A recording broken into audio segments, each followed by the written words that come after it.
Look at the fire in the fireplace. What do you see? Warmth? Flickering orange light? Wrong.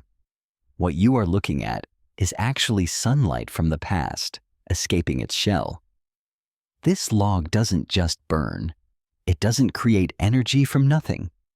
It is simply returning what it borrowed decades ago. When you burn a piece of wood, you are releasing the sunbeams of 10 years, 20 years, or even half a century ago.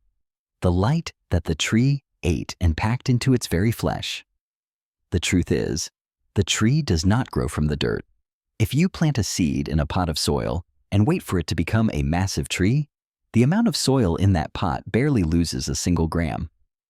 Wood is not soil. Wood is air and light made solid. That brilliant flame is actually a violent reunion at the atomic level. And the most extraordinary part? Right now, you are also a flickering fire. Except, you're just burning a little slower. The tree made of air, solidifying the void. Look at a giant tree. It's massive, solid, and weighs tons. Your intuition tells you it ate the dirt to grow. But your intuition is lying to you. The truth is, if you plant a tree in a pot of soil, 10 years later, the tree weighs 100 kilograms more, but the amount of soil in the pot is almost exactly the same. So, where does the wood come from? It comes from carbon dioxide, CO2, in the air. The tree is actually a machine for grabbing invisible things. It stretches out its leaves like filtering nets. It filters carbon from the air and uses solar energy to turn that weightless gas into solid wood fibers. Wood is just solidified air. And here is the key to everything. Carbon and oxygen love each other. They want to stick together like two powerful magnets. To pull them apart, the tree has to use a monstrous force from the sunlight. It snaps the oxygen away from the carbon, keeps the carbon to build its body, and kicks the oxygen out for us to breathe. The moment that tree separates those two atoms, it compresses a impersonation amount of energy inside the wood. That energy doesn't vanish. It sits there, waiting, like a tightly coiled spring, just waiting for a nudge to explode back out, snapping. When atoms crash into each other, to understand why wood bursts into flame in your fireplace, you have to forget everything you think you know about chemical reactions. Think of it as a game of magnetic puzzle pieces. Remember, the tree used solar energy to rip oxygen away from carbon. It's like stretching a giant spring or pulling apart two powerful magnets that want to stick together. As long as that carbon stays in the wood, it's like a compressed spring, storing an invisible pressure. But carbon and oxygen atoms? They are desperate to be together. They're just waiting for an excuse. When you strike a match, what are you doing? You're adding heat. You're making the atoms jiggle. When they jiggle hard enough, they break over the barrier and, boom! They snap into each other at a terrifying speed. We call this act of crashing together snapping. That collision is so violent that it shakes the surrounding space, creating waves of heat and light. Fire isn't a thing. Fire is the sound and the sight of a violent reunion. It's the moment the atoms find each other again and release all that energy the tree spent decades hoarding. The solar energy is set free. The spring snaps back, and you feel warm. The matchstick, the enter key to disasters. If carbon and oxygen crave reunion that badly, why doesn't the wood in your fireplace just spontaneously burst into flames? Why does it just sit there, stubborn and still? The answer is an invisible barrier. Imagine the carbon atoms in that wood are locked inside a sturdy cage. To break out and rush into the arms of oxygen, they need a shove. That's when you strike the match. Striking that match isn't creating fire.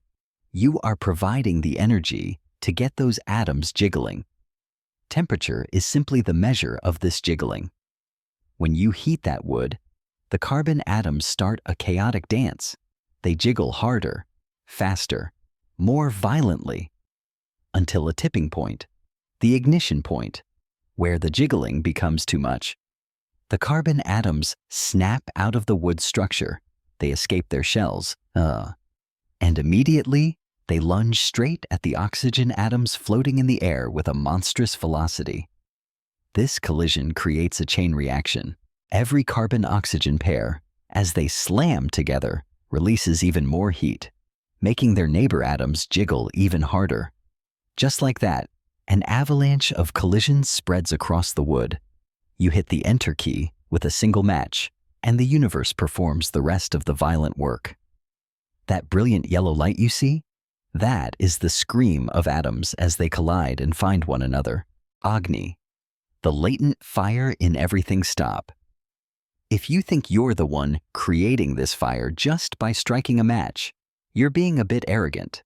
The truth is much deeper, more extraordinary.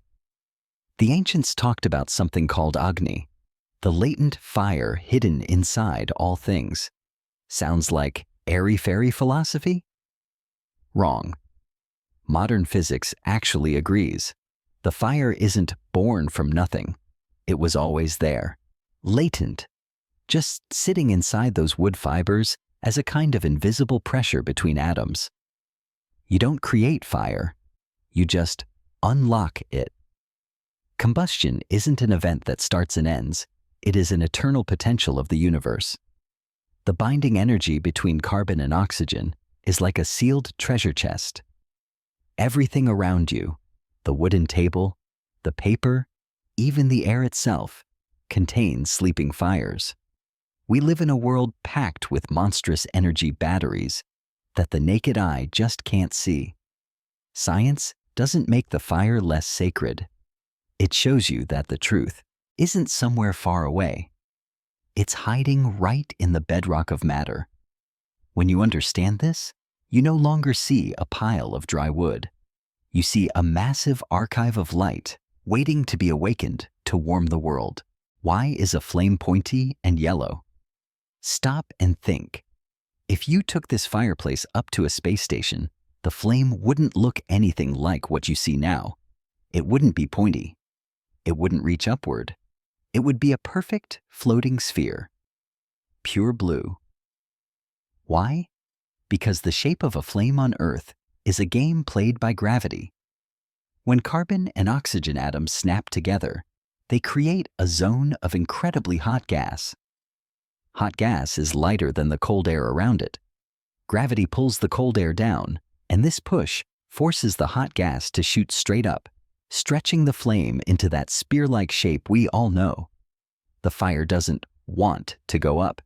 It's being shoved upward by an invisible avalanche of air. And the color? That's a performance by tiny particles of dust.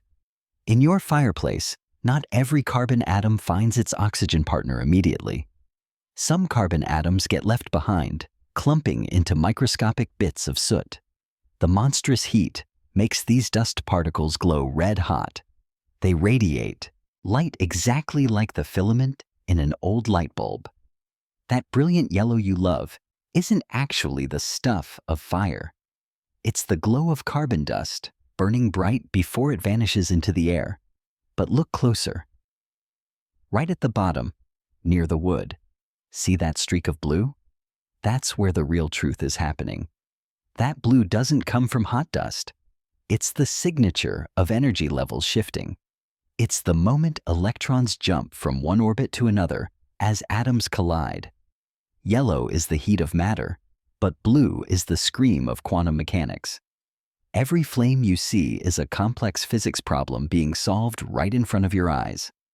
Gravity, thermodynamics, and quantum, all converging in a single, tiny spark. You are a slow fire. Take a deep breath. Hold it for a second. Now, slowly exhale into the palm of your hand. What do you feel? Warmth, right? I have a secret for. That warmth and the flame in that fireplace over there are twins. They have the same father, the same mechanism, and the same result. The only difference is speed.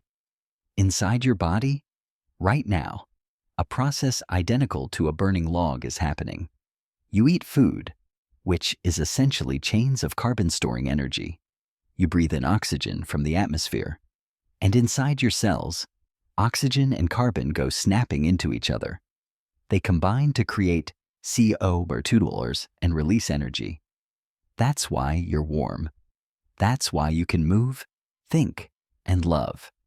You're effectively a fire burning at 37 degrees C. You are a slow fire.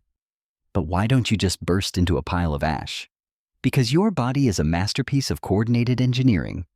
While the fireplace lets atoms crash into each other in a violent, chaotic mess, your body has intelligent managers, the enzymes. They make the atoms line up. They control this reunion step by step, slowly, delicately. Energy doesn't rush out as a blinding light. Instead, it's captured in tiny batteries called ATP to be used later. Think about that. When you lose weight, your fat doesn't just vanish into thin air. You're actually burning it and breathing it out. Your breath is the smoke of the fire of life. We and the trees, we and the flames, we are all dancing to the same symphony of energy transformation. You aren't just standing next to the fireplace, you are the fireplace, the eternal circle of light.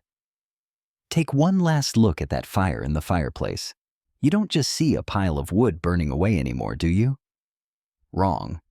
You're seeing a grand cosmic cycle. Light from a star 150 million kilometers away was captured by that tree, packaged into matter, and now it's dancing right in front of your eyes. When the fire fades, it doesn't vanish. The carbon returns to the atmosphere as CO2, ready for another green sprout to snatch it and start the whole thing over again. Science doesn't make the world less miraculous. It just makes that miracle real. When you understand fire, you realize you aren't separate from the universe. From that log, to your breath, to the light of the stars, it's all the same bedrock. Don't just look. Observe. This world is far more shimmering than you imagine, because, after all, we are all entities woven from light and stardust. And that flame? It never went out. It's just waiting to be awakened. Don't let this flicker of curiosity die out. Hit like if this video changed the way you look at the world. Hit. Subscribe to join me as we continue decoding reality in the craziest way possible. And leave a comment. What secret do you want me to dissect next? Magnets or the nature of time? See you at the next layer of the truth. Goodbye.